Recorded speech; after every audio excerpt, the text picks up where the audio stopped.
Again to the decline of wrestling civilization here on luchacentral.com. I am your host, Joe Martel. With me is my other host, because I don't want to put you as co-host. We're working as a team here. Eric, the cult icon Mutter. How are we doing today? We're the best team since the Can-Am Express, quite honestly. And it fits because I am American and you are Canadian. So I am the Doug Furnace to your Phil LaFon here. It was LaFont. Yeah, he was French Canadian, right? I think he was from Ontario. Oh. I know him best as Dan Krofak because that's what he used in All Japan when they were at their peak there. But right. He's mostly known as Phil LaFon. Well, he did a run. Was it in ECW and then obviously in WWE where he had one match that mattered and then they were just forgotten about after that? Yeah, I believe that. Because the big story is Furnace, after the Montreal Screwjob, he's like one of the few people who they walked out afterwards or something. So good for him and his principles. I think, you go back to that Japan part. I think that's a big part of it because these are guys that found success outside of WWF at the time. Whereas I think a lot of the people that were bothered couldn't guarantee that they'd find work elsewhere. WCW was still the hot thing at the time, but it's not like they could just hire anybody who was available. So I wonder how many people wanted to leave, but then worried about their careers. Whereas, Furnace LaFon, they knew, you know what, at the worst, I'm going back overseas and I'll be fine. Well, it worked for them too, because they were not the most charismatic men, but they were tremendous wrestlers. And in Japan, you just needed to be the tremendous wrestler. They really are, when you think about it, the less charismatic Steiner brothers. Yeah, that's a good comparison. Although LaFon was a much better worker than Rick Steiner. Was much better. Definitely more well-rounded. Rick Steiner was very good at what he could do, but yes, which was bark. Yeah, be intimidating. That was about it. Yeah, that was it. Look at that. Can-Am Express Talk. We are off to, dare I say, a hot start to this show. Is that go with your toque that you're wearing there? Oh, yes. This is not coincidence here. This is going to be a show, a hot show, a show that goes up in flames, if you will. We're going to get lit on this show. Yeah, if you can't tell what we're edging towards here, it's as much as the world of wrestling is always changing. There's so many promotions going on. There's so much excitement at all times. It's really hard to forget a single moment over the last week that obviously an Inferno was a factor. That very silly main event from TLC, which apparently wasn't supposed to be the main event, but it turned out to be. What was supposed to be the main event? It was a headline. I didn't read the article, but apparently it wasn't. It was. You could tell that this match, by the way, we're talking about Randy Orton against Bray Wyatt, The Fiend, in the Firefly Inferno match, which, while I don't want to say I have fond memories of the original Inferno matches in WWE or WWF, at least there was something memorable about them. There was something that was an attraction out of it. I can't think of a good one since. I know they had Bray Wyatt against Kane at one point, and that match was bad. No one remembers that. I think they had a couple other ones, and most of them are forgettable. And then this one, I think over time will become forgettable. Very similar, though. You know what I got flashbacks of? It's the event you and I make fun of all the time, Hell in a Cell the year before. Where it was just such a bad moment that you forget about what else happened on the card. That's what this Inferno match was for me. And unfortunately, TLC was a pretty good card. Very good show. That point. But then that point just sours the whole evening.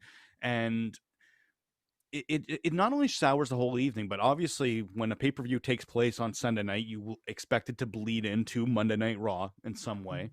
There's no excitement for Raw right now when the biggest story is, Randy Orton lit someone on fire and he's going to walk away without going to prison.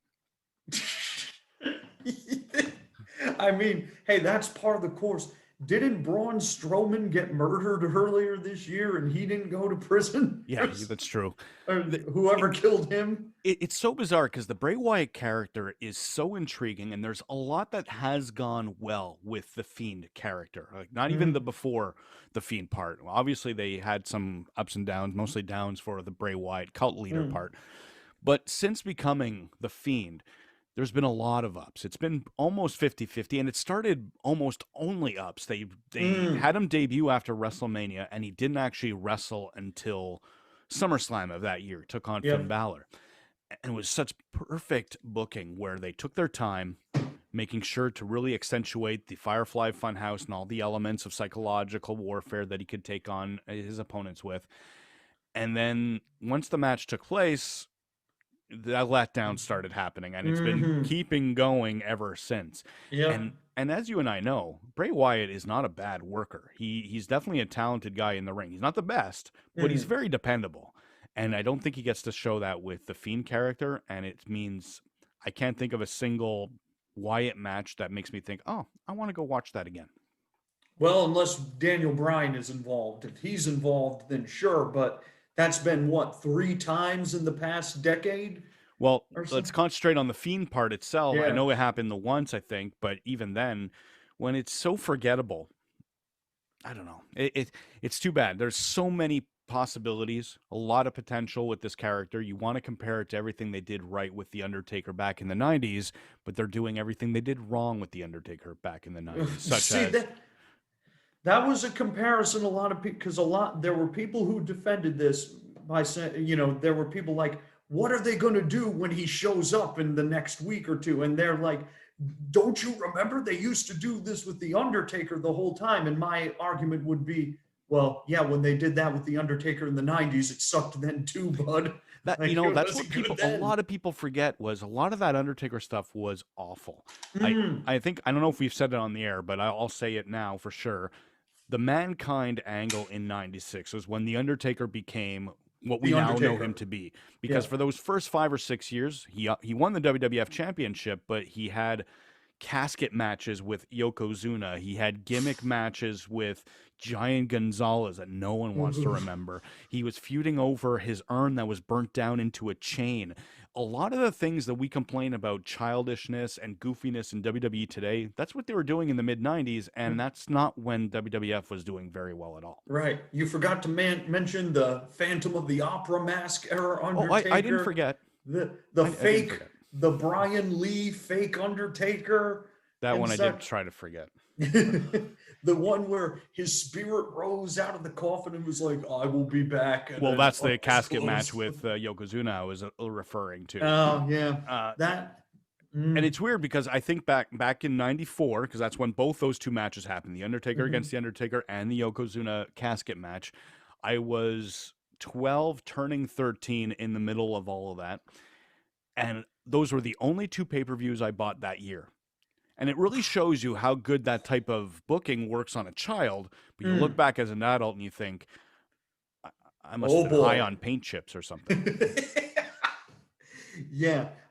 In case nobody's picking up on this, we thought this sucked, this Oh, Bray Wyatt Randy Orton thing. I mean, I just could not stop laughing when I saw some of those clips.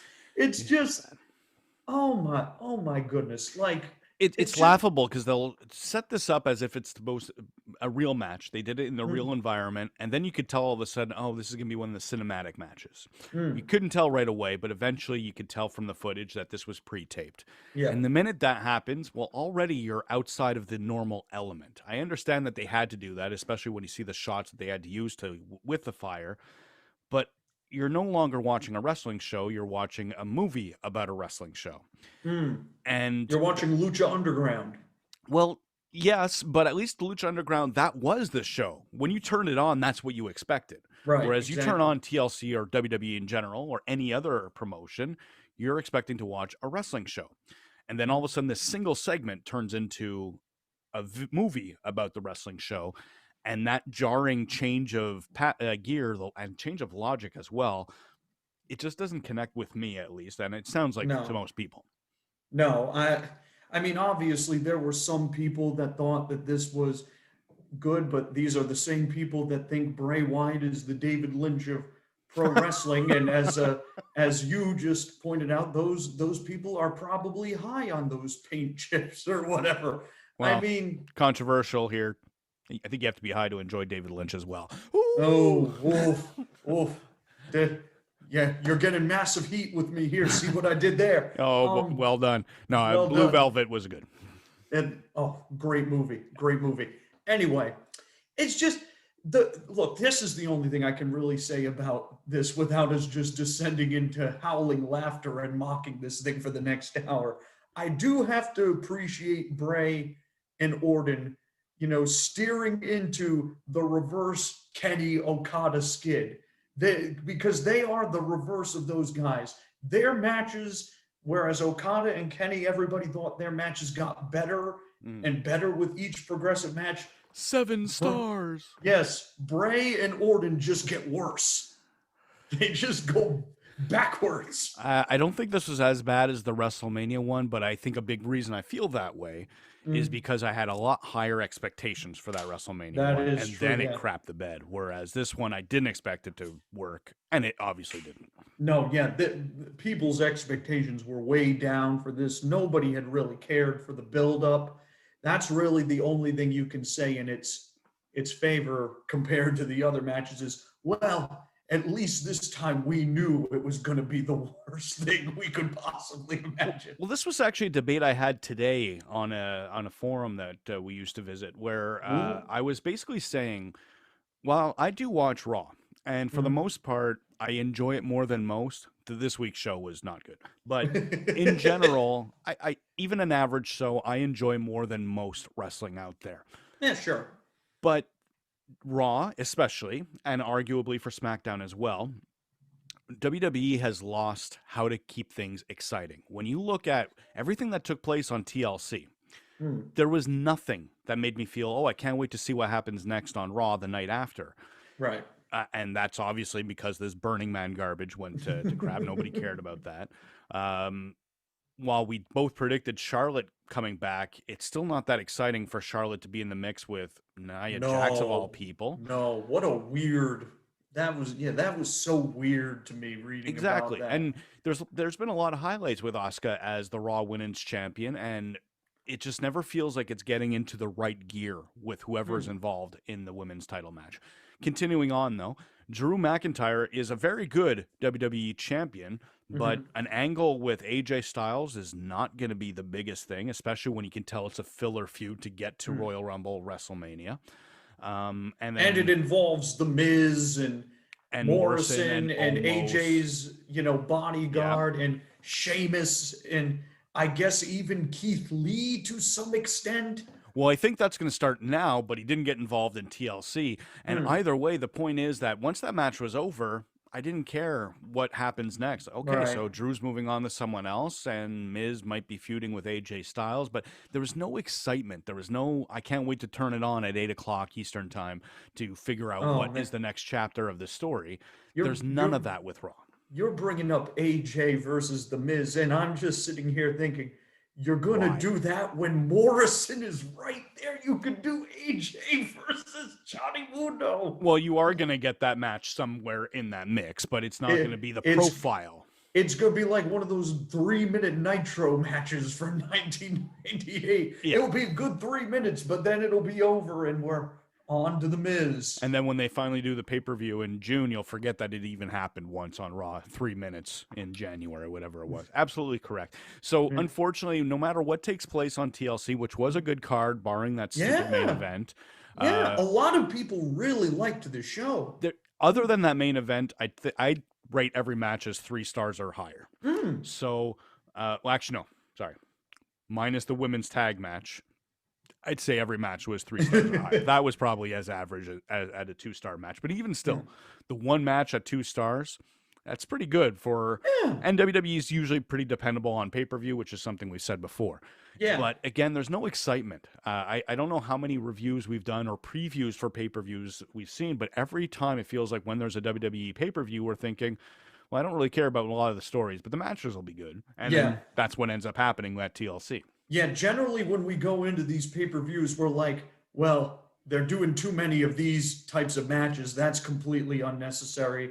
The wrestling will be good, but the storylines leading up to it have been bad, and there's no reason to get excited about it Mhm. afterwards unless something big happens, and then nothing big ends up happening and such. That's the cycle where we found ourselves on. And yet TLC was a good show, Mhm. and then Raw last night did not follow up on any momentum that they had there at all. Not at all. Yeah. Bret Hart would have given a pretty fair rating. You know, his 4 out of 10 comment would have been very accurate.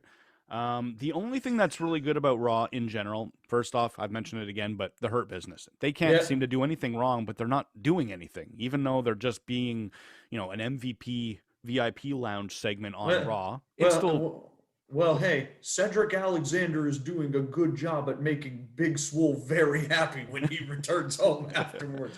well, That's being accomplished. he's the best part recently because you never would have expected out of all the people in a WWE faction Yeah. like the Hurt Business, the smallest guy is the one that's getting the most attention right now. You never would have thought that. And he's showing good personality, and they're building to something, but it's not quite into second gear. We know there's something about to happen. We don't know what yet. So it's Oof. it's I'm gonna be. worried about what that is. I know some people have been talking about it might be a split from the group, and he ends up feuding with Lashley over the U.S. title. Oh, he needs to be in that group as long as possible, because the moment you take him out, he will be the guy Vince forgets about. He's gonna be exactly what he was 6 months ago. Exactly. Yes, and then Big Swole will be very unhappy, and I don't like that. Well, Um, that match was good at TLC. They're putting on good segments on Raw, but there's no, hmm, like, even this feud with New Day was good, but it was a mid card feud that didn't yeah, feel like it should be getting extra attention, and it just doesn't have that connection. So yes, I it's thought dependable. I thought they were doing something with the pun bro and Well, that such. seems to be where it's going. And again, speaking of bad segments, they gave Riddle a very scripted promo. And he Mm, had to say some people were defending it as stoner talk, which I get. He was sounding like a stoner trying to sound more mm, intelligent than they actually are, but the lines were too complicated and he messed it up, which you could say, well, stoners would mess it up. Yeah, but when it happens on Raw, you're not thinking, oh, this is what would normally happen. You're thinking they screwed up. So mm. that disconnect is ruining the segment, and it went pretty bad.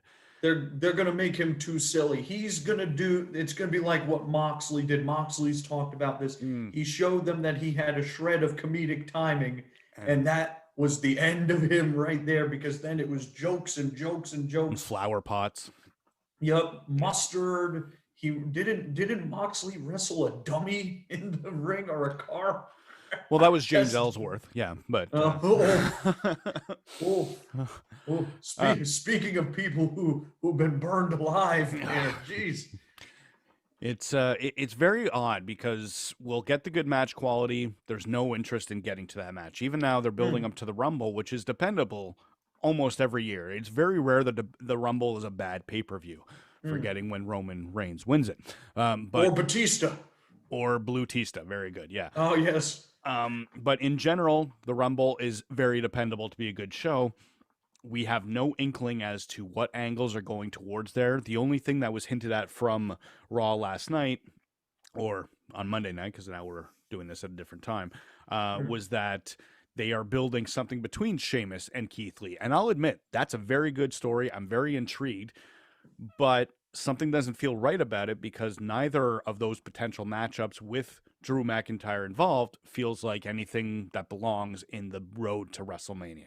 It feels Well, so. I think you can get there with Keith Lee if you book it correctly, but Sheamus and Drew at WrestleMania, I mean, we've raved about Sheamus on this show. He's a very talented man.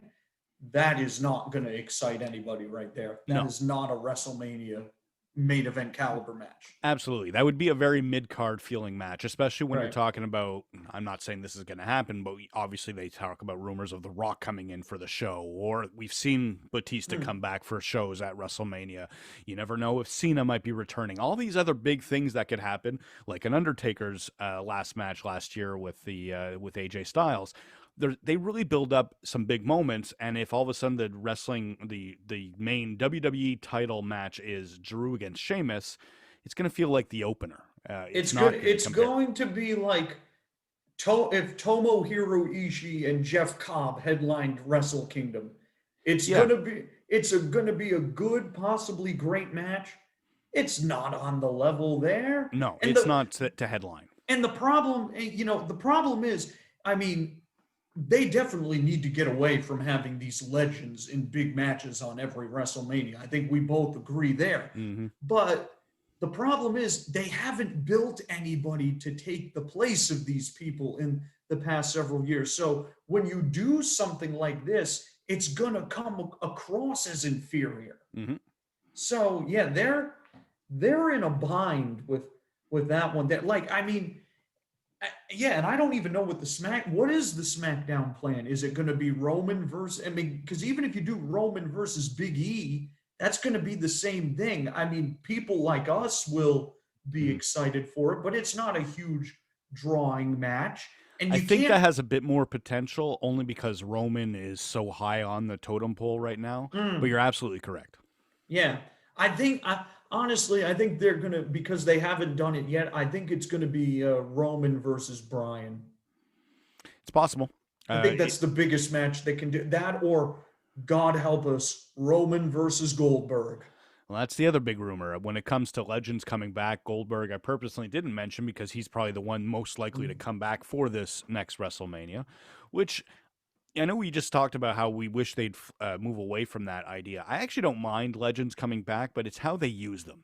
Last year, we had Goldberg come back, squash the Fiend. I know we had our complaints about the Fiend just 10 minutes ago, but squash the Fiend. That was a decision. It was something. I don't know what it was, but it was something. That was even worse than what happened to Bray this Sunday. Yeah. Yeah. And that's saying something. It's very poor booking overall. Now, I totally get wanting to capitalize on these people, and Goldberg did put over Braun Strowman in the end, and I could see the value of that. But it was it didn't really even help Braun at all. Well, in the end, it didn't, because all that ended up happening is once Braun got back to where he was supposed to be at the top of the card, he lost to the Fiend in the attempted murder, like we talked about. And then Vince was like, "Well, Roman's back. Both of you off to the side. Go away. Go over to Raw and rebuild yourself." Yeah, and which they've done a hell of a job doing there. It seems like they're always rebuilding these people because they've realized, we did make a mistake somewhere. We took a left turn when we shouldn't have turned at all, and all of a sudden they're in a rebuilding phase. And with Bray Wyatt, he can work itself around it, and the gimmick is so strong that there's a lot that they can do with it. But eventually, you get sick of seeing the same guy rebuilt over and over again. You know what they should do? They should, and they're not going to do it, and you're going to disagree with me on this, but they should find a way to just let bygones be bygones and bring Omega in and do Omega versus Roman for the main event. No, I knew you weren't going to like that. I knew you weren't going to like that one. That, in all honesty, that would be. I don't think it would be a big deal to the masses, but it would be a huge enough deal to the hardcore fans that I think you could get many, many people excited there from the crossovers and such. You definitely get some excitement. The issue you'd run with that is that it's a no-win situation, because WWE would not be putting Omega over. No. And the minute Roman wins, everybody they just won, the attention from, they'd lose that respect right away, because no one wants to see Roman get the win over Omega. That's true. Oh, good. Yeah, goodness. The only way that could work would be if Omega won that match. And that's not going to happen. And Vince would be like, 5 minutes, spear, done. One-winged angel? Screw that. He kicks out at 1. Yeah. He kicks out. No, he doesn't even kick out at 1. He goes to pin him. Roman just no-sells it. Yeah, he does like the Ultimate Warrior to Triple H at WrestleMania 12. Oh, God. Well, Hunter will be having flashbacks if he sees that thing right there. So when it comes to excitement, WWE does not deliver at this point. I don't On think... the main roster, at least. Well, I would... Maybe it's because of how disappointing TLC was with that main event. I'm not having a lot of excitement for NXT either, because we were looking up the card for Hmm. NXT, and I was under the assumption it was a best of show because all Oof. their hyping was this Christmas garbage, the Gargano Christmas.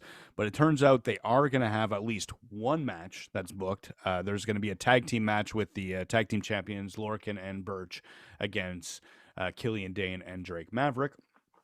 Which fine, that's not a bad match That's at the all. sort of match that makes you wish it was just Biff Busick and Killian Dane in there.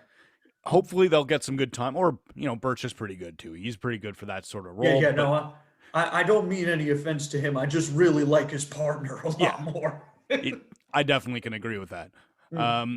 But in the end, they're going to have that comedy element of Drake Maverick involved, which Drake Maverick's very good at the Hmm. comedy. He's like an art truth.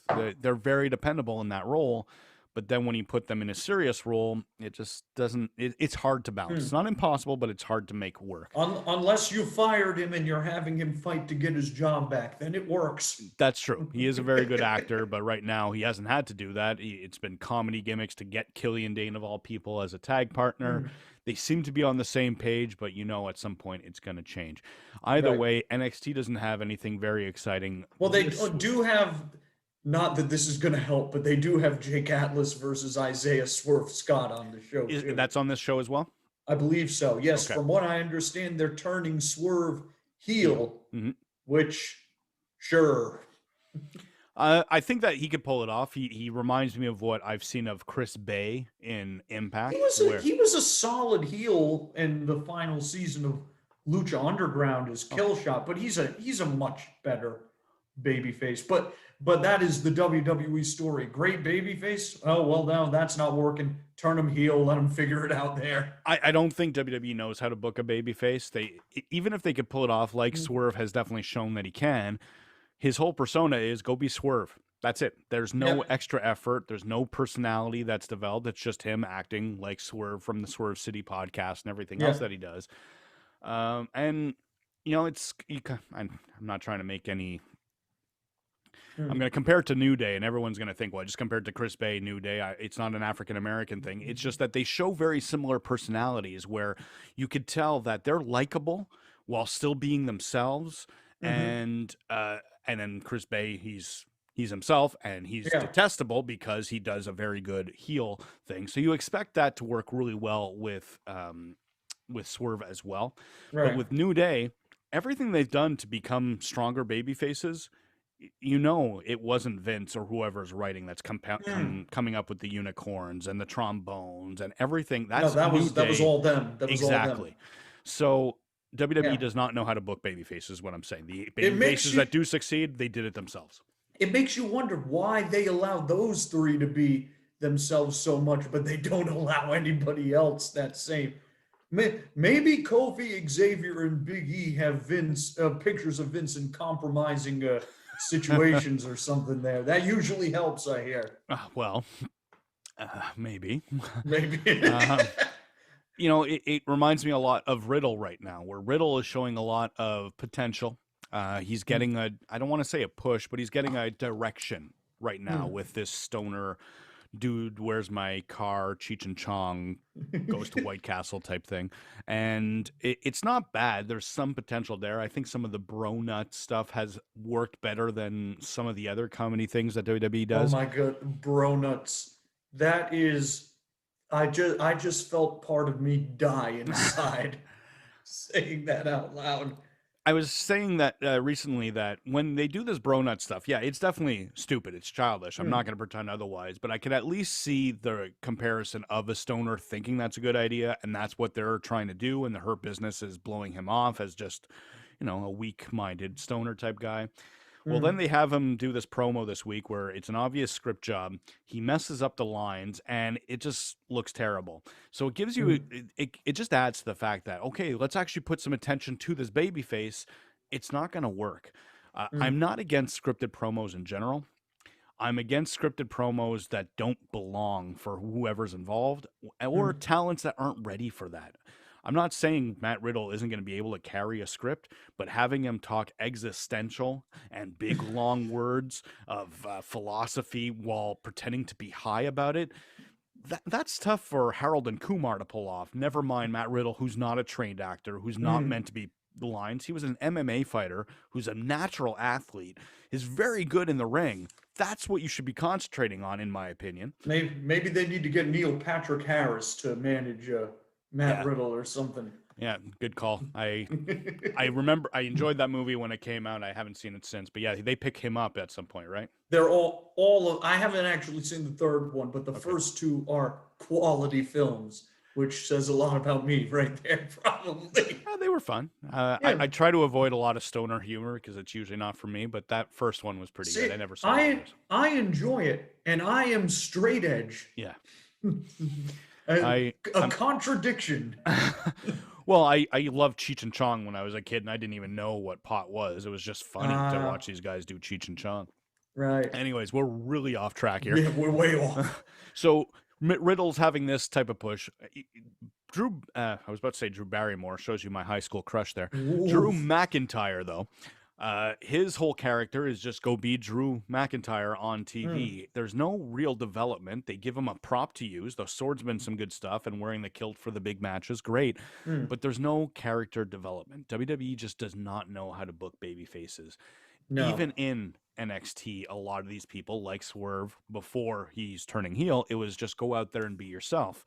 Mm. And that can work, but you need to find something else. You're not going to find a John Cena or another main star unless you find a little extra. Yes. Because unfortunately, it's just going to fall flat in the end. Yeah, and they just haven't found that extra. They haven't given anybody that little extra in what since John Cena. Well, they tried to give it to Roman Reigns, and we saw how well that went. Well, yeah, but they didn't really give that to Roman. They were pretty much just go out there. It's gonna work. Suffering succotash. Yes, here, go quote the Looney Tunes and Jack and the Beanstalk. Oh my God, that And USA wants more adult content. That's bizarre. I don't get it. Well, that report is speculation. Or as Trying to tell head, me if a report's speculation. that report is speculation, or as the illustrious head writer of Raw and SmackDown would say, rumor and innuendo, Conrad. Very good. Man, so how does he still have a job, by the way? I really don't know. Well, SmackDown. SmackDown's why he still has a job. Because if he's still in charge of what they're doing on SmackDown, then he's showing some work. They should just give Roman the book then. Well, I think the other thing I was reading this week was Heyman's helping Roman with a lot of his promos and character stuff. Isn't that something we got rid of Paul Heyman and now he's the only reason that we have the best thing in the company right now? Very bizarre stuff. So, unfortunately, TLC, good show, but forgettable because of that dumb main event. In fact, the one thing I want to mention quickly before we move on was that Roman Kevin Owens ladder match, or TLC match, was one of the better ladder matches I've seen in a while because it was a different style. I find so many of them just spotty for the sake of spots, and it loses my interest. Very similar to what we said about the War Games matches. But this was, the spots made sense. It was I want to incapacitate my opponent so I can climb the ladder. They were bringing a lot of that, thinking back, the psychology, and it was a very good match. The other ladder match was fine, but it was a very overbooked mess, in my opinion. And again, didn't create any interest. See, that was the one of the few complaints was that people felt that both of those matches were a little too similar in regards to the interference, because I do know that Jey Uso was heavily involved in the Roman Owens match, and obviously everybody and his brother was involved in AJ versus Drew, which is just, of all the matches, you couldn't just let those two do it alone. Like, I think the stories needed it, especially, well, first off, with The Miz and Morrison being Mr. Money in the Bank. And I like this little thing that they're doing where it sounds like Morrison cashed in the briefcase for The Miz, so The Miz might get the briefcase back. I love that twist. It's very inventive. It's something I didn't see coming. It is creating some intrigue. It's well done. But it still doesn't make The Miz a threat to Drew McIntyre, of all people. No. And if anything, it presents the looming threat of Drew McIntyre versus The Miz at WrestleMania.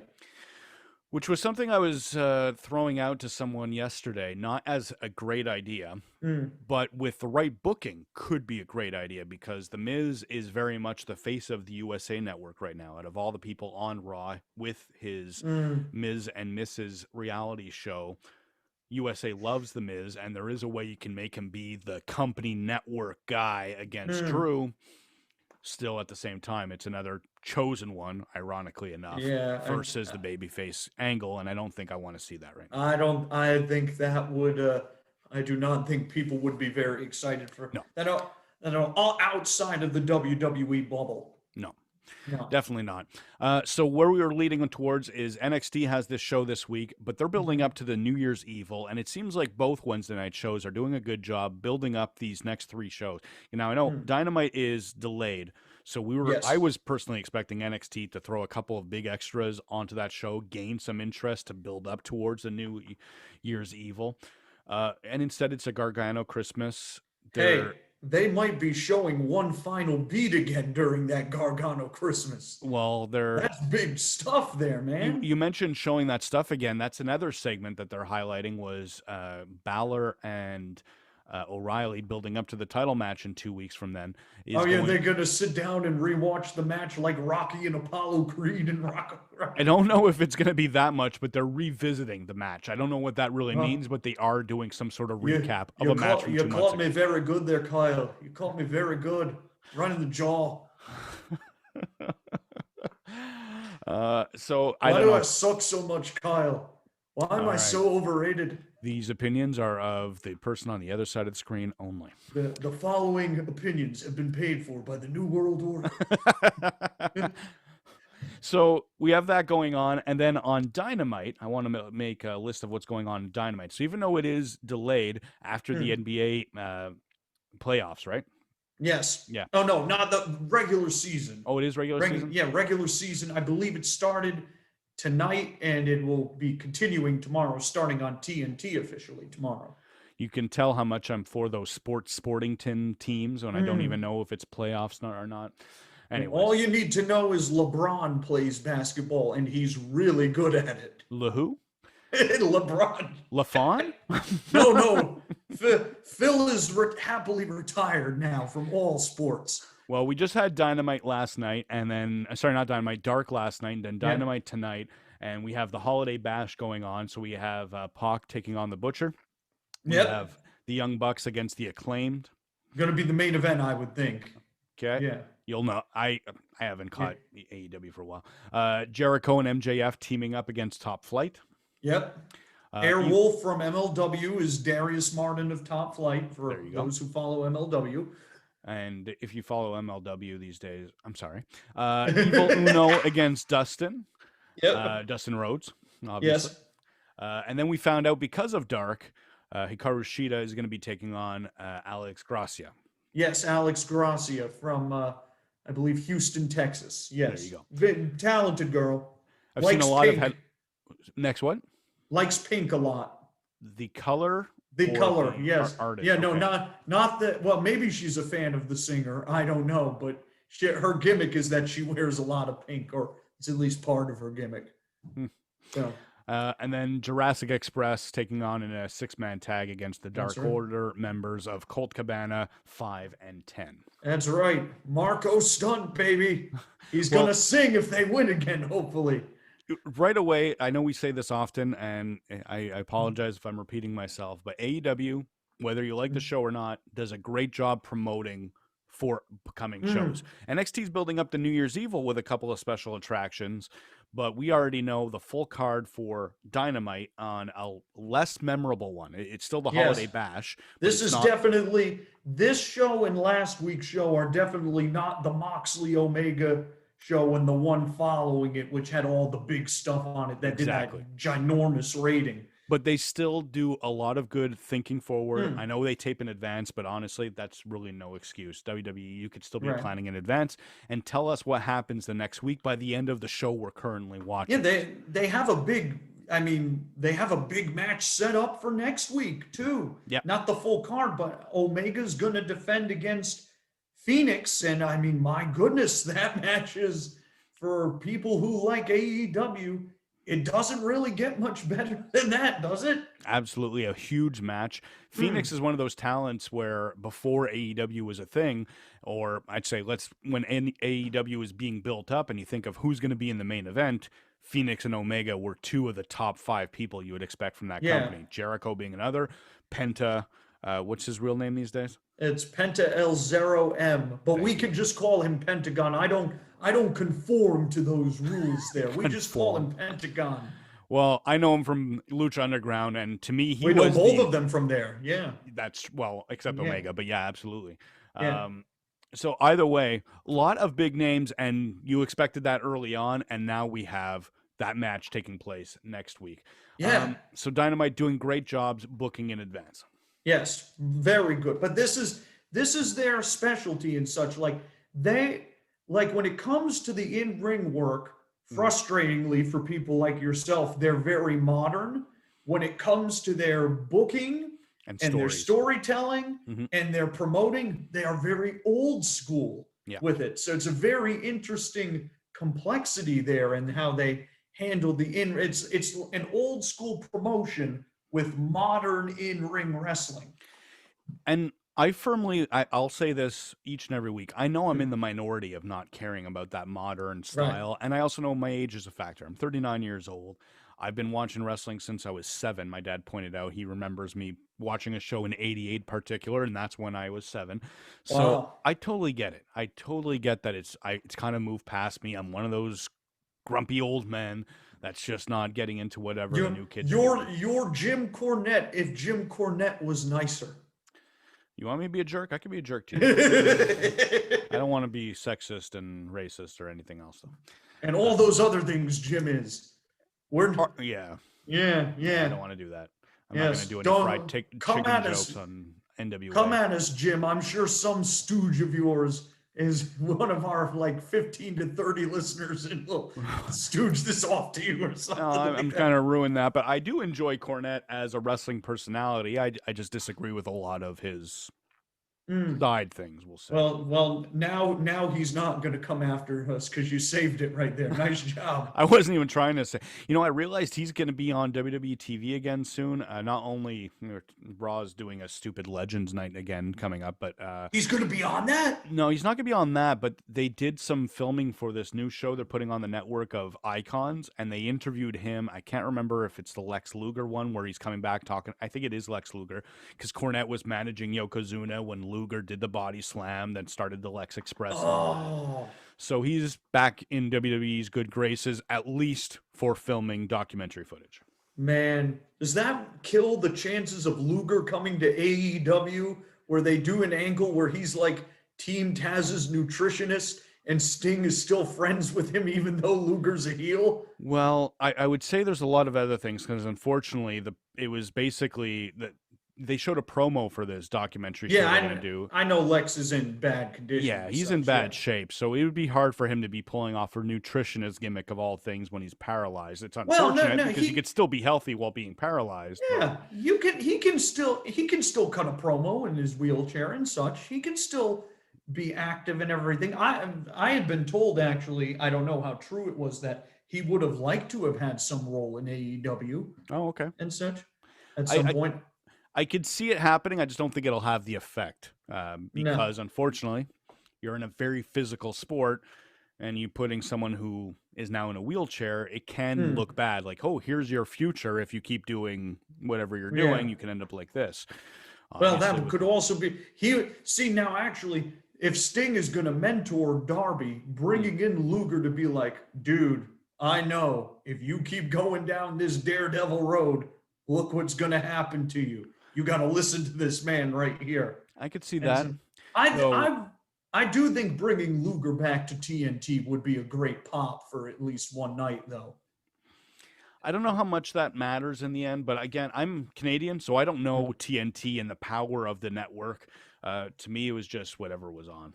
Well, yeah, well, I mean, Luger obviously he's the guy who famously shows up on the first Nitro, and I mean, we look back on. I know you and I have talked about this before, Hmm. and it's largely gotten forgotten because WCW lost the war Right. and everything. But Lex Luger from 95 up until he wins the title 97, right? in 97. Mm.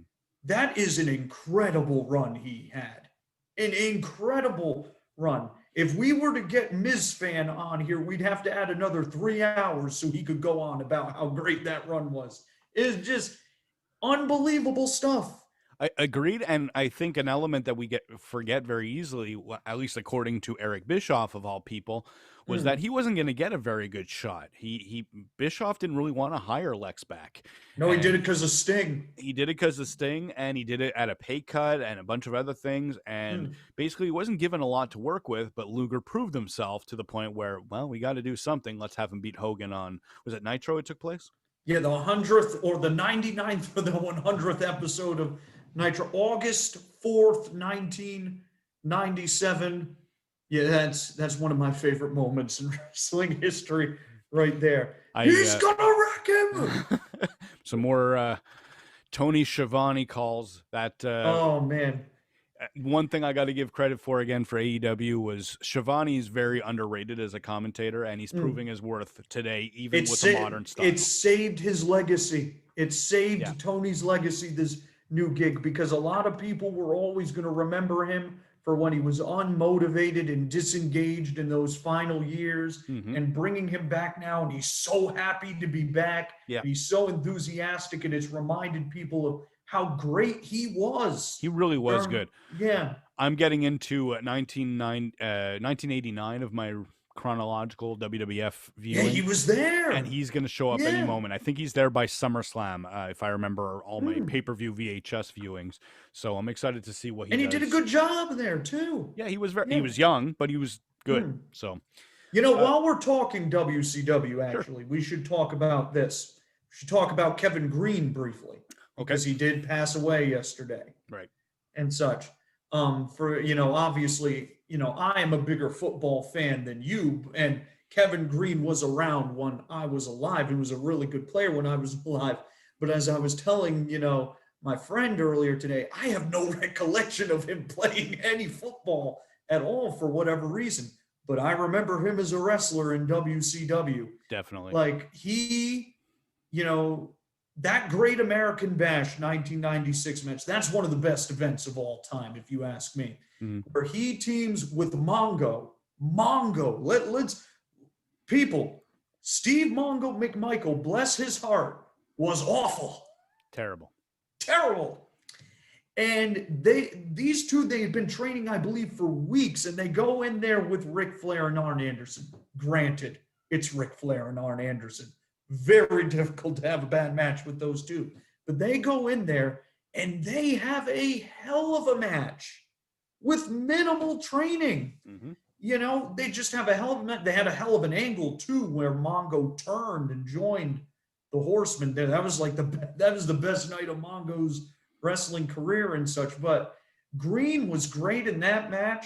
I watched the match he had at Slamboree 97 yesterday, where he teamed with Roddy Piper and Ric Flair against Nash, Hall, and Sean Waltman. And that match is tremendous too. He had a match with the Giant a year later at Bash at the Beach, which was really good.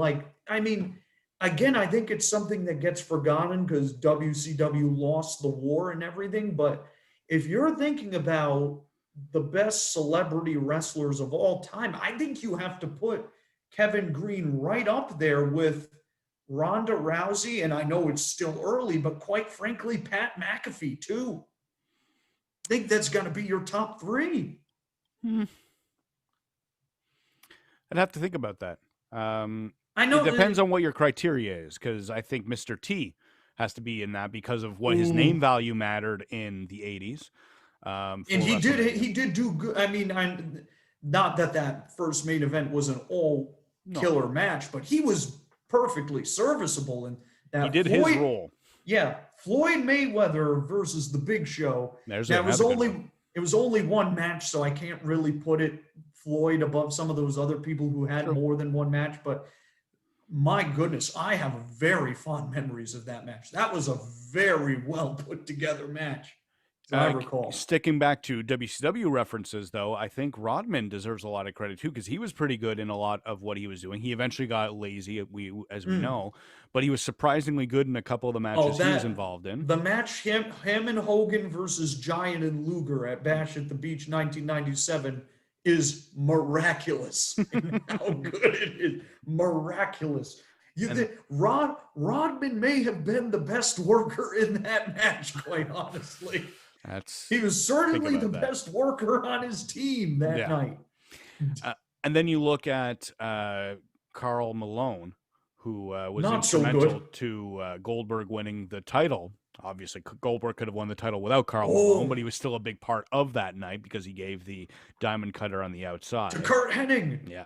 So, Diamond cutter. and he was pretty good in his match. Oh man, I can remember everything about that moment. He does the diamond cutter on Hennig perfectly. Heenan's like, yes, Malone can use the diamond cutter. And look at Goldberg. He's ready. He's poised. Oh my God. I remember everything about that. And I have not seen that Nitro. This is a good story here. I've not seen that Nitro since 1999. I Okay. saw it on tape. My uncles had taped the entire show. I watched it at their house in Maryland.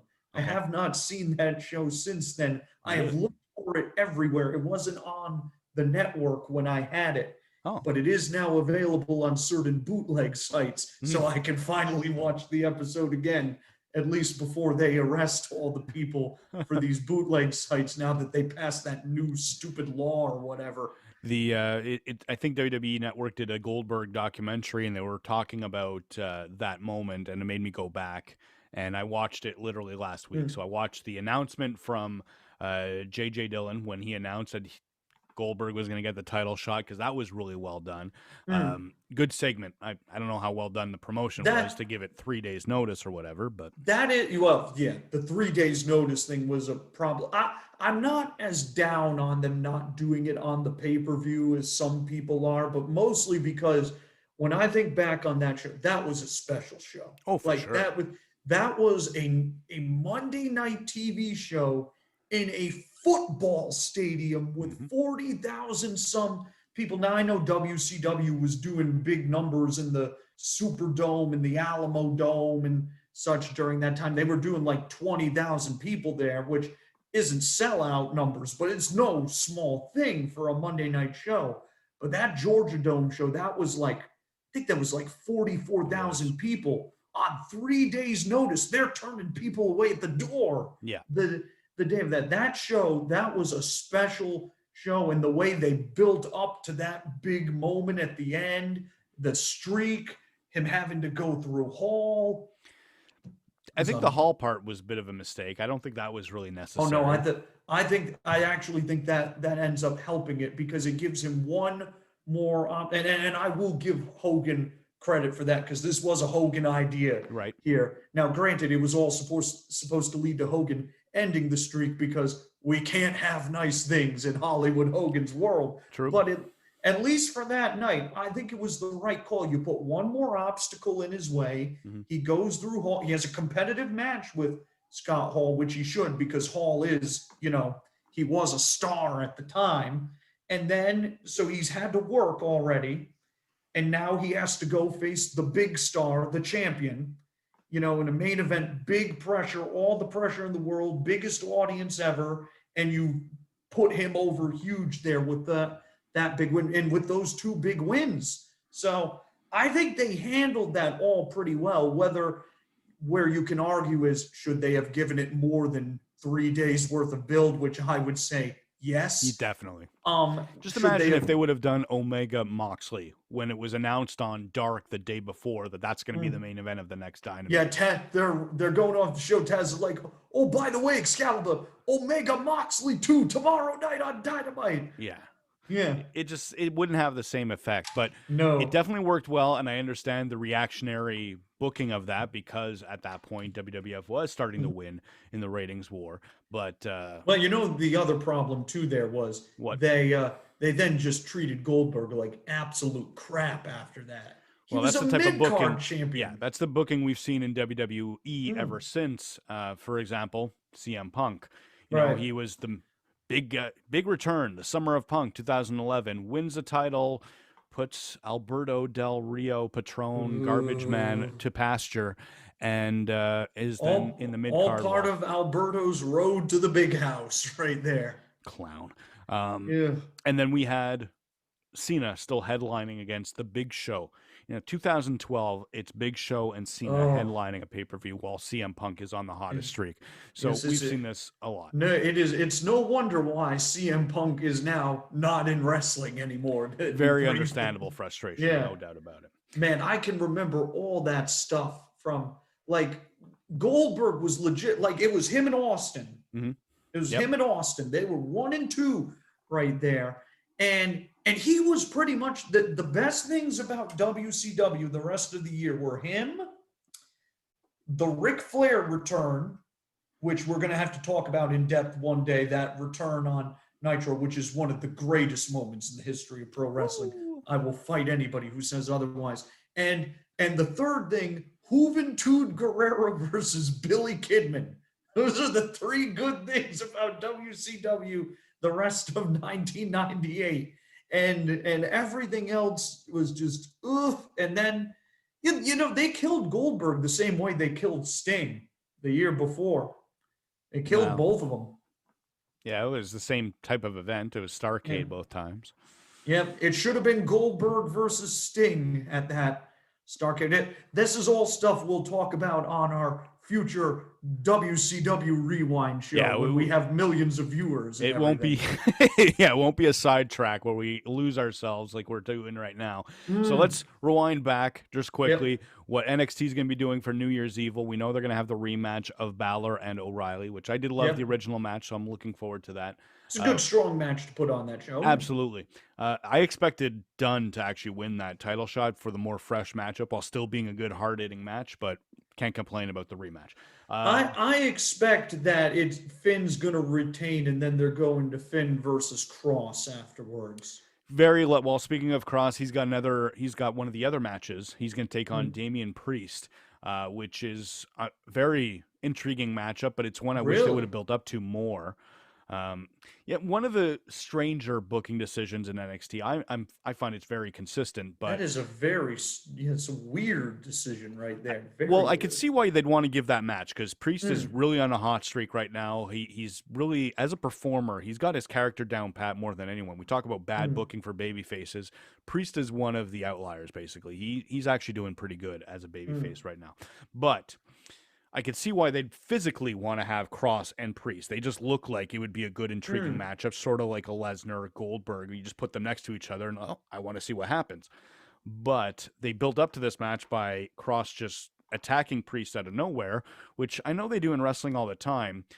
But why wouldn't Cross go after Balor or Right. you know Why it, would it's he go after the North American champion? the ex champion? He's no longer the champion at this Oh, point. that's right. But Gargano. either Yeah. way, why him? Like I would Mm, understand if Charlotte came back and attacked Nia Jax, which I guess technically in a way she did by coming out mm. that way, because they have some history.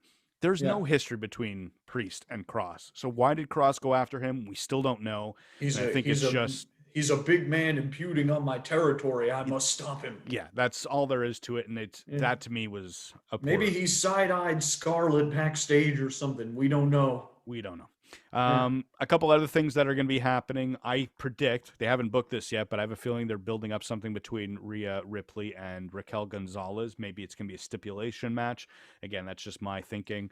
And they And already do that. they did, which is why I think they'll add a stipulation to this one. It Um, feels like it's time for Rhea to either win that title back or just move up.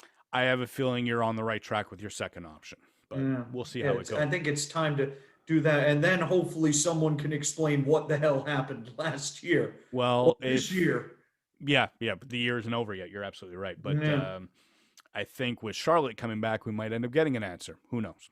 Maybe I'm just being hopeful. I just see that rematch The happening. funniest thing would be in like 3 years, Rhea finally beats Charlotte on a random Raw, and Triple H goes, "See, I told you it was leading somewhere." Why do you have to ruin my fun? Another match that I expect from the women's division as well, because Toni Storm beat Rhea Ripley on last week's NXT. I wouldn't be surprised if Toni Storm gets a title shot against Io Shirai, and that seems Oh like a yeah, good show to make that that happen. seems to be that would be a very good match, I Yeah. would think. And it's all hosted by Dexter Loomis, who is a great character. I'm very intrigued by him. I don't know how a hosting job's going to work because he's been Well, mute since his first minute on TV. I'm very happy for you and your opinion right there. That is an automatic turn the TV off thing for me right there. It's weird because I find him captivating, but I know Mm. it's a very controversial booking choice to make him a babyface of all things because that's his role right now. And I know in the ring he's definitely weaker than most of the NXT roster. Mm. So you get a lot of people that just don't buy The, into it because he can't deliver in the ring. there is only one positive I can say about Dexter Loomis. He's not Jackson Riker. That's pretty much it. Apparently, Foley, I didn't read the article again. I just saw a headline, but Foley gave some credit to Jackson Riker. Well, maybe he did.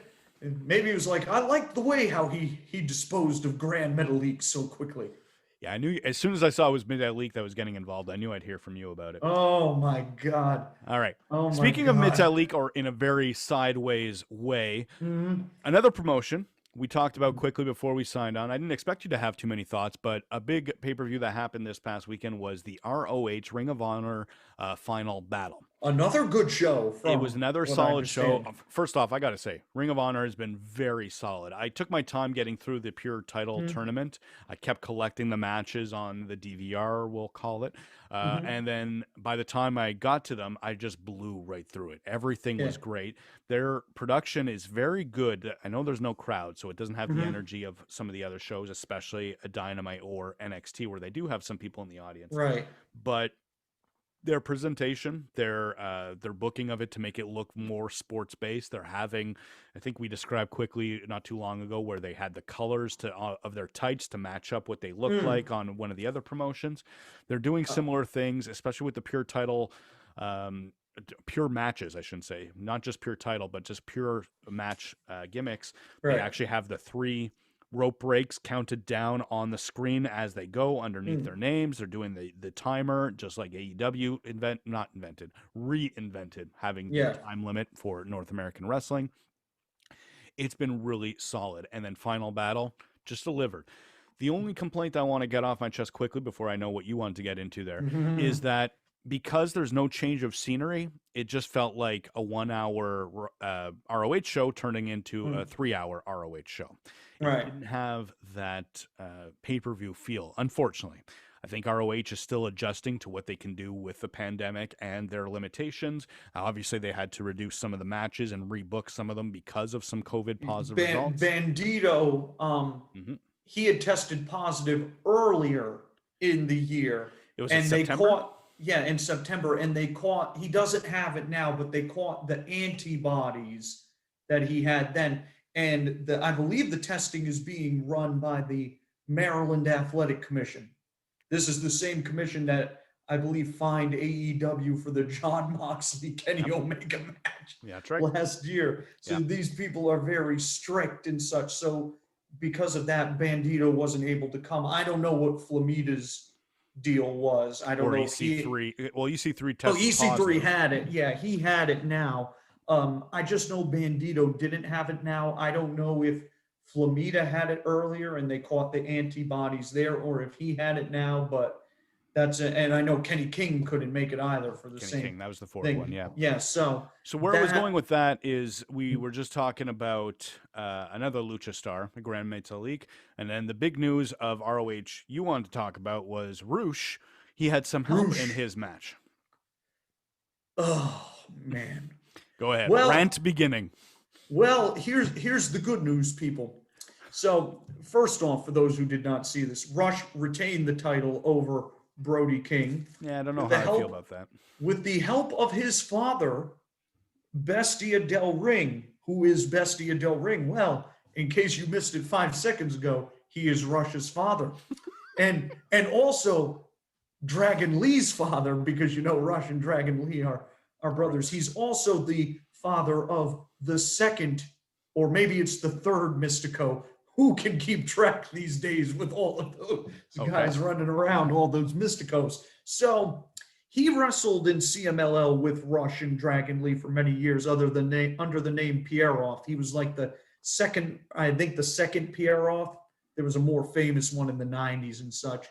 It's the one that was in WWF for a short while, right? Yes, Pierrot Jr., that guy, yes. L.A. Park's famous rival. So he wrestled there for a while. He was in Los Ingobernables with Rush and El Terrible. And he's been in AAA with Rush and L.A. Park and their group. And I think he had made a couple appearances in ROH as like a background guy or something. Okay. And now he made his debut on this show. So the good news is Ring of Honor bringing him in is a very good sign that Rush and Dragon Lee aren't going anywhere, which I don't think at this point many people expected anyway. Okay. But that pretty much seals that, like, I don't know anything. I don't know if they have re-signed yet or not, but the fact that they both retained, I know that they still have tapings to get through, but the fact that they both retained and such, and the fact that Bestia is in, this points to them staying. So that's the good news. Okay. The bad news is that Bestia Del Ring is one of the 3 worst wrestlers I have ever seen in my entire life. Now I'm curious. Who are the other two? I can't even think of them right now. I just know that he's right there with them. Okay. All right.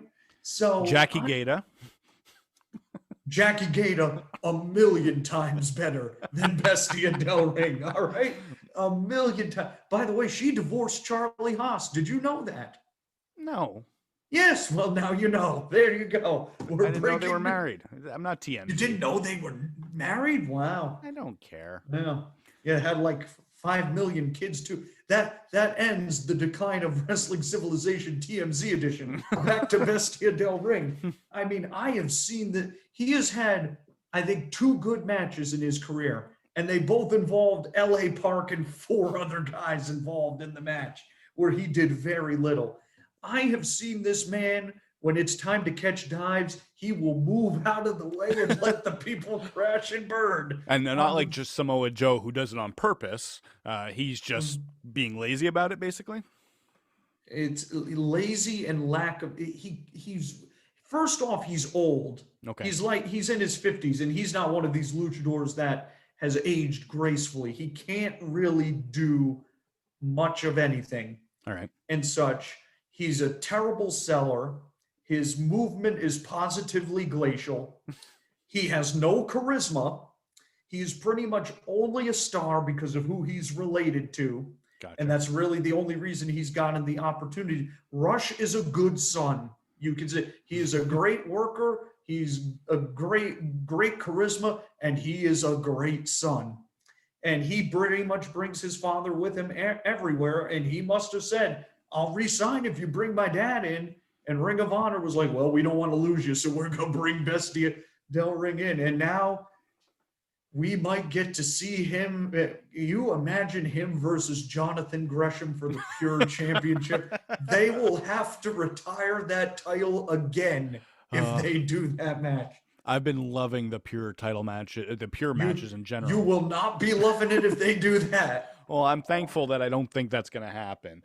They actually did something interesting on a recent, I don't know if it was Final Battle, because I watch basically the Friday of the Final Battle. I watched about 6 hours straight of ROH, so I forget what was TV and I forget what was the pay-per-view in a way. But they had a Pure tag team match. Was pretty intriguing. So I'm loving the return of the Pure style because I love that technical, or if I use the 90s, 80s term, scientific wrestling. I love that style, and I'm seeing more of that. So ROH been very good to me, but unfortunately not so good for you with Bestia. Hey, I mean, hopefully he's kept to the sidelines and kept to a minimum, but this is how bad this guy is, all right? If AEW signed Adam Cole and Finn Balor and pushed them over everybody else and had them wrestle 60-minute matches every single week, I would still rather watch that than Bestia Del Ring in a match. And on that note, but and in case people didn't get it. I don't like Adam Cole and Finn Balor all that much. Yeah. Yeah. Well, I'm going to join you on the Adam Cole thing. I can't really think of Mm. anyone more overrated in the WWE roster than Hey, Adam Cole. Finn Balor is good when he wrestles Ghetto in New Japan. I will say that. Or Kyle O'Reilly just a couple of weeks ago. But again, my Well, opinion on that one. yeah. Well, Kyle O'Reilly is good for a reason, Yeah. You know? But that's just my style, and I haven't seen a lot of Balor using that type of style because he's been booked differently in WWE than what we expected of him from NXT previously and in his New Japan. You know what the worst thing about Finn Balor is now that I think of it? He's the one that convinced Grand Metalik to come to WWE. That's why you hate him. You son of a bitch, Balor. You bastard. Oh, I'm so hot right now over this. And let's get you in a good mood. What are you excited for next week in wrestling? Well, obviously Dynamite tonight. Normally, I would be excited about getting the Battle of Los Angeles for DVD on Christmas, but that's not going to happen because there was no Battle of Los Angeles this year. Right. It's too early to say Omega versus Phoenix. I mean, well, it's a week away. Yeah, but we're going to do the show next week. And by the way, I expect a brand new hat for that show. Get the viewers excited here. You didn't get one from me this year. I did not get one for you. I'm sorry. Maybe next year when we're rolling in the bank by then. I mean, I guess, see the thing, I'm looking forward to Dynamite tomorrow. I'm sure it'll be a good show. You mean tonight? Or tonight. Yes, that's right. Yes. Thank you. Ahead of the game there. I can't say that it really makes me go, oh man, it's must see. Like it'll be a good show, but it's definitely a cool down a little bit. Or at least it appears so on paper, I suppose. Which makes sense because it is going to be delayed. So I can understand AEW not wanting to throw everything out on there. But you'd still want to do something to keep the interest because they're building up to this, is it New Year's Bash, what they're calling on the match against, or the night against New Year's Evil? Yeah, there's going to be 2 New Year's Bashes. Right. There's the one with Phoenix Omega, which is next week. And then the one on the 6th against Balor and O'Reilly, which is going to have Snoop Dogg on it for what reasons. I like Snoop Dogg as a personality, but I don't know anything. He did Gin and Juice, right? Yes, I'm guessing they're doing it to throw shade at the Undertaker, but that's my guess because they did the T-shirt thing or something, or it's because Cody and him are on that reality show. Right? Mazel tov to him and Brandy. By the way, they're going to be parents. Mazel tov to them there. Actually, a couple. Obviously, it's not that new, but Renee Paquette and Jonathan Good, also known as John Moxley, going to be having a child again. Becky and Seth. Becky and Seth just had their son and such. Yeah, busy time for all these couples. I mean, there isn't much to do in the pandemic other than have a good time, I guess, with each other. So yeah, I've been working from home, and my wife has too. So that's been nice. Congratulations to you there. Yeah, it's been okay. I guess if I'm looking forward to anything this week, I will go with 2 out of the box things. One, continuing my run of booking 1998 WCW and TEW 16. And explain what TEW is. So that's Total Extreme Warfare. It's a simulator game where you book wrestling promotions. I do it to prepare myself for the day where, somebody calls me up and is like, hey, Eric, we need you to save the promotions. Like, well, that's great because I've been saving promotions in this game for years. That's right. And such. And don't worry, I'm bringing you with me. Oh, thanks. I'm bringing you with me. You'll be my the Vince McMahon to my Russo there to filter out all the bad ideas and such. I'll take it. Hey, it's better than being the Ed Ferrara. I'm not doing the Botox in the forehead, though. Don't worry, you won't have to do that. No. Oh, by the way, Charlotte. Oh, no. Your transformation to Cher is almost complete. You're almost there. Oh, we just lost La Sabra as a constant viewer with that. I could see the improvement or why someone would consider it an improvement, but to me, I just miss Ashley Flair that I saw in the crowd from WrestleMania 24 when Flair Yeah. retired after Shawn Michaels kicked him. If it makes her happy, it makes her happy. Is my Absolutely. philosophy I there. think that's a button that is a hot button Yeah. for me, only because I have some history in my family where they depended on a lot of surgical enhancements to improve Oh. their happiness, and in the end, it just didn't work out. And Hmm. I don't Well, know. hopefully it does. She seems to be very happy, with Andrade and everything. So I think it'll work out better for her. But in any event, so I'm looking forward to continuing fixing 1998 WCW Hmm. and such. I'm almost at Super Brawl. I have a very hot feud between the Disco Inferno and Alex Wright right now. Full You and your disclosure, Alex Wright obsession. For those who Alex, don't know, Eric loves Alex Wright, I and love I'm sure Alex you do Wright. the dance in the privacy of your own home on a As a regular matter of basis. fact, no, I don't actually do that dance at Baloney. all. I don't believe it. I have done that dance maybe 2 or 3 times in my life, and That's that two or three is times more than I have. that's true. But that is a shoot right there. That is a shoot. I've pretended to be the crow sting more than I have been Alex Wright. I also will confirm now that I used to think Disco Inferno was cool. I was 10 years old at the time. He has value. So so I've occasionally been asked to do that show that he and Conan do, but I would be kicked off immediately because the first thing I would say here is, why couldn't you get Alex Wright instead of this phony? So anyway, I'm looking forward to doing that. And finally, I'm looking forward to rewatching those Burning Man clips again. Oh, I can't wait. I can't wait, man. seriously, WWE, you need a creative overhaul. I'm not saying you got to get rid of Vince McMahon. I'm not part of that online fan base that thinks he's ruining everything, but you definitely got to get some fresh. Or, or you need to steer into the skid and just make every match like that. No, no, no, Yes, no. yes. We We do not. WWE. Here's what they need to do. They need to do a show with a remake of that match and the monster truck match from Halloween Havoc 1995. Vince wants to know what can get me to watch again. I just gave it to him right there. Um, I just refreshed some headlines here, and it looks like another match has been added to NXT. I'm not trying to change the subject, or Oh, what's not been at all. added? But Rhea Ripley's going to be taking on Dakota Kai. Okay, so they're definitely going towards Raquel Gonzalez again then. Yeah. Man, Dakota Kai, definitely the Shawn Michaels to Raquel's Diesel. There. Started out as the star, is now the second banana.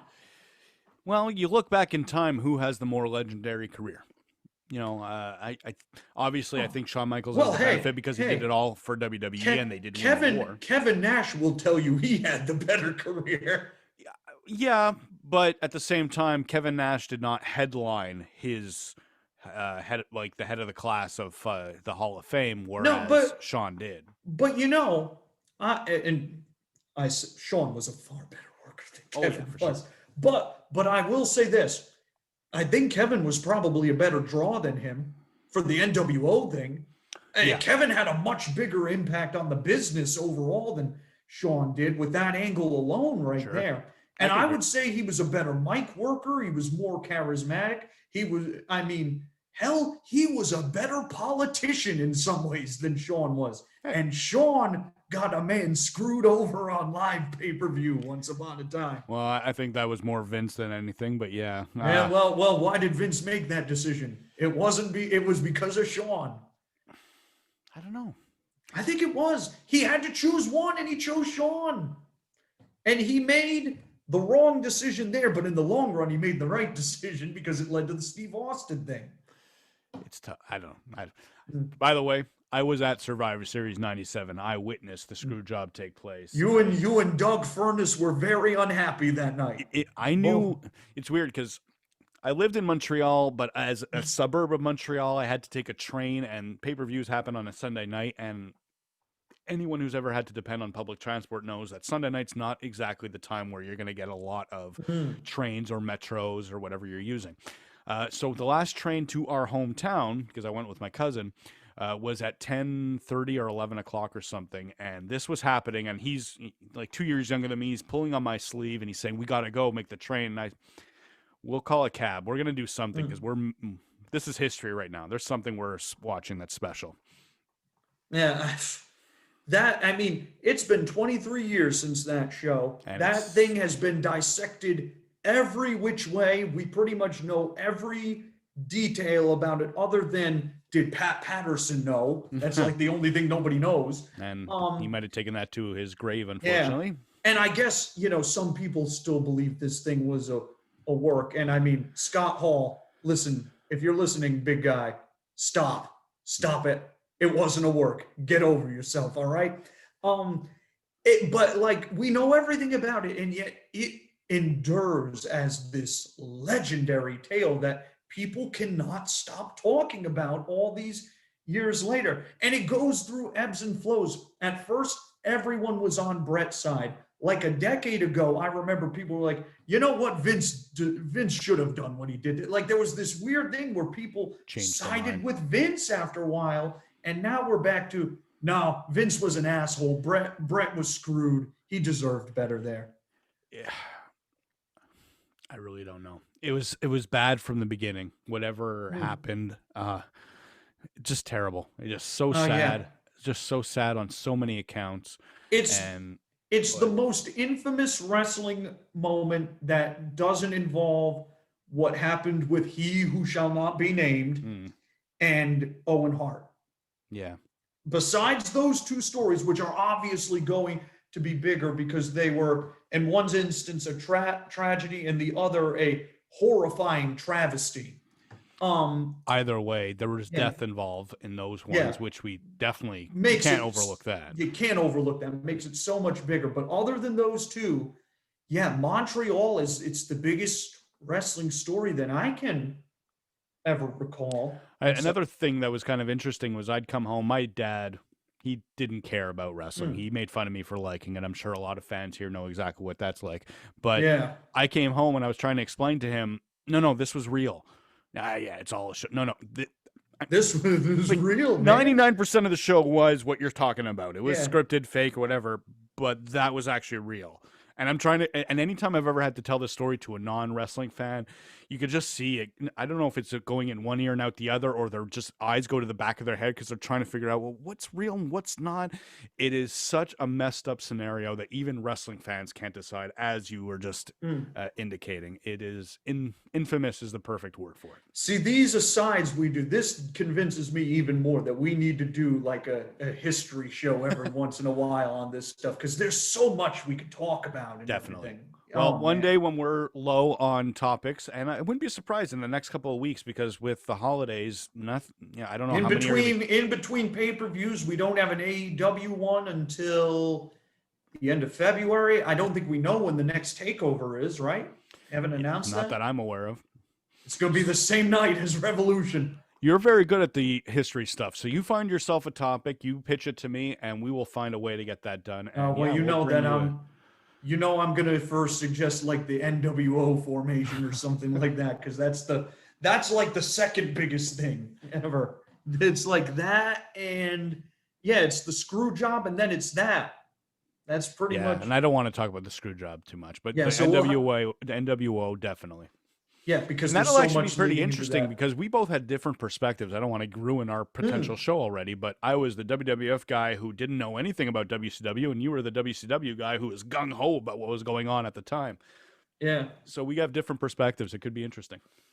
right. Actually, you know what we should actually for the first thing, because that show doesn't take place until like July, the Bash at the Beach thing. We should really save it till it correlates around that time.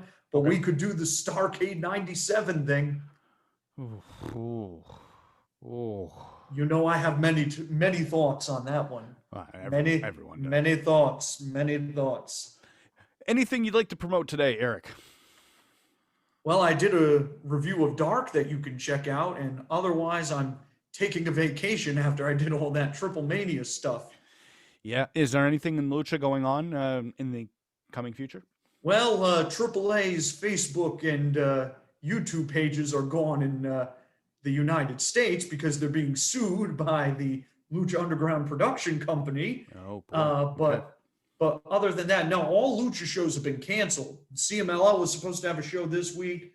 they've gone back into the red in as far as COVID-19 cases in Mexico. So all shows are being canceled. There will surely be some clandestine shows, maybe a few no fan shows. I think IWRG and Now Capon was doing that. But for the most part, it's going to go silent until conditions improve. And yeah, we're having such a good time talking about all this stuff. And we are thankfully, I think, coming to the light at the end of the tunnel regarding this virus with the vaccine coming out. But there's still a ways to go before we're going to be getting back to a fully functioning wrestling business once again. Lives, first off, I've so many thoughts here all of a sudden. 2020 obviously been a terrible year for most people. Awful year. So stay safe, everyone. Definitely. Yes. Especially for the holidays. I know I've had family members that take the holidays badly, depression, and things can go wrong. So please enjoy what you can. There's a lot of good in life. If you're enjoying this show, well, maybe find some better things in life. But I'm glad you're enjoying the show otherwise. Yes, we're very happy you're enjoying the show. I'm surprised. Please tell your friends and family to enjoy it as well. That's right. Have your Zoom Christmas dinners and talk about this great podcast that you get to watch every once in a while. This is good. This is good holiday ham here. And what you can really complain about, and I will do the same. And Eric, I know you don't watch WWE, so I hope you've seen this or heard of it. But the WWE put out a really terrible commercial where Drew McIntyre beats up a character of 2020 with the help of 2021, with Michael Cole giving the lamest overdub commentary since, like a WWF game from 97 or something. It is awful. If you haven't seen it and you want to hate watch something, go find the Happy Holidays 2020 WWE commercial that's out there right now. You will laugh, you'll cry. It's just as bad as Burning Man, I assure you. I think I'm just going to go watch Alberto run over Santa again from that Raw years ago. Can't believe they tried to make him a babyface around. I remember watching that episode, and this is how we will leave the good people. I remember watching that episode on Christmas Eve at a family party with my family there, and he runs him over. I believe that was on Christmas Eve, and he runs Santa over, and I was like, guys, this is going to suck. Let's go back upstairs. Oh, my God. The only good wrestling memory I have from Christmas Eve was the one from 2001 where they're in The Rock's hometown, and The Rock is out cutting a promo. Kurt Angle comes out, and the fans are chanting asshole at Kurt. And my father and my uncles are in the room. And Kurt starts to speak again, and The Rock goes, whoa, whoa, whoa, let these people finish calling you an asshole. and these three men who hate, well, two of them hate wrestling. My uncle Fred loves wrestling. They just burst out into hysterics. They loved that. So that moment is always held very well for me there. And on that note, we will leave the good people now to enjoy their holidays and such. Yeah, just a couple days left here, Christmas, so enjoy what you can. Boxing Day too. That's true, especially in Canada. We have Boxing Day, so do all your online shopping, because at least in Ontario, we're going into lockdown again on Boxing Day.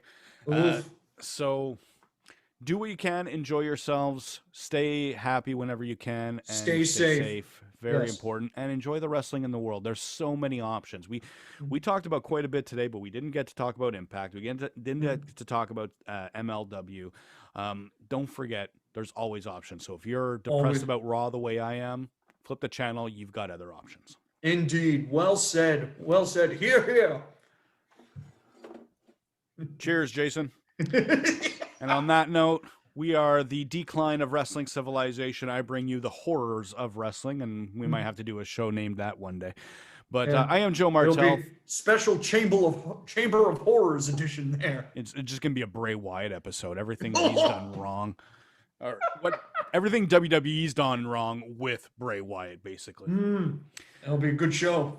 Eric Mutter wearing the Flames hat and the Lucha Brothers shirt. I've got my Texas Chainsaw Massacre Leatherface. And your Jason mug. And my Jason mug and Jason poster always behind me. Oh, by the way, that's a Chucky blanket. So that says, "Hi, I'm Chucky, want to play?" What a great final wrestling reference. Who could forget Oh no. Chucky's legendary Nitro? I'd rather talk about Megadeth coming in to play Goldberg out. Rick, when you're messing with Scott, you're messing with me and my Academy Award. On that note, have yourselves a Merry Christmas or Happy Holidays. And I know I don't know any, I'm Canadian. We don't have a lot of international things. So happy Hanukkah, Kwanzaa, everything else you celebrate. Just enjoy yourselves. Feliz Navidad. Very good. And we'll see you next week. Happy holidays, everyone. See ya. Bye.